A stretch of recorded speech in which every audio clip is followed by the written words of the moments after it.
people thought that we were being quite standoffish and being like kind of like we didn't want to interact with the crowd, but it was kind of opposite that. And when we would finish playing a show, we would go and drink with the people that came to watch the show. So it was kind of a bit weird, do you know what I mean? So yeah, and we thought we'd have a change for the second album, and make it more inviting and change the show a little bit.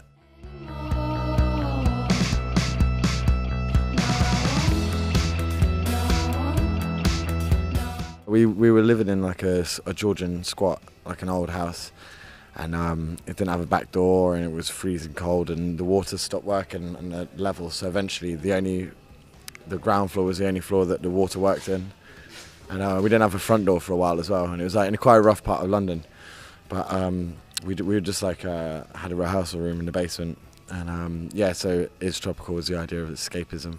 That's why we have like songs like South Pacific and Tan Man and stuff, like, you know, things to make us escape from our reality.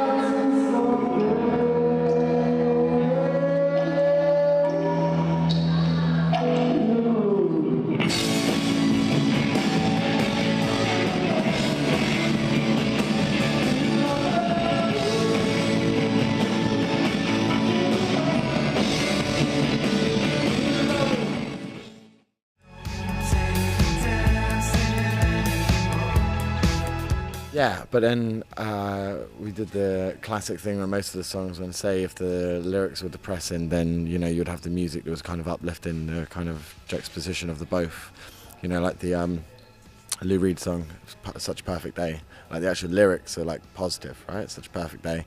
But then the music is very, you know, like solemn, and it makes you feel quite sad. Like songs like Leave the Party and like Lilith and Toulouse and stuff are quite about death. But it's not, I don't know, it's kind of weird because we're the most unsolemn band. We're quite happy.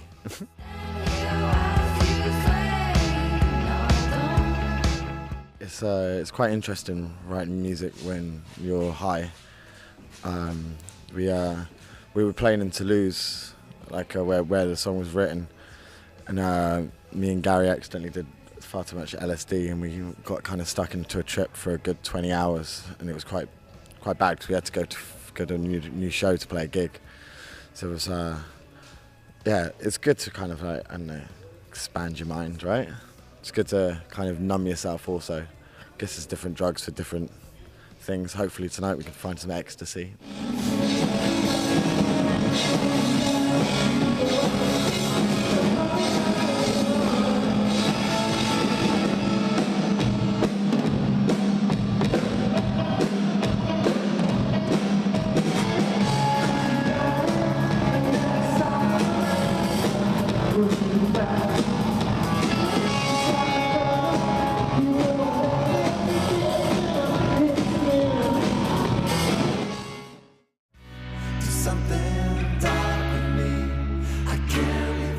So when the first Greeks music video was done, we really liked the directors, Megaforce, the Paris collective, because they did really good videos for Metronomy and you know, Rat-a-tat and other like great bands.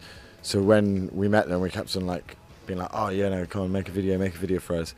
And we were like, you could do whatever you want. So, you know, so they made a video for us because they knew that it could do anything that other bands would stop them. So they made something really crazy, and we were like, wow, this is great. And then Jonathan Ledger made the Lies video, which was a bit sexy. So then after that, kind of people thought that we would, you know, it'd be good to make a music video for us because we don't have any kind of restrictions. We're not very big fans of censorship.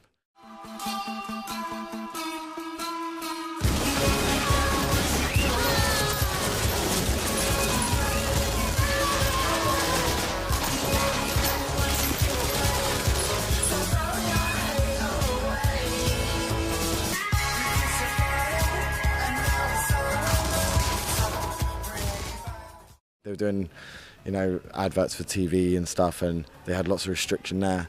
And they were doing an alcohol advert in London at the time, and we were like, do you want to make a video? Again, you can do whatever you want, and we're not going to, you know, like turn down any ideas. So then that's when they did the Dancing Anymore video. So it's kind of like directors come to us when they want to make something that's going to get banned. So then again, we had, you know, the Lover's Cave video, which is also banned because it's a bit sexy.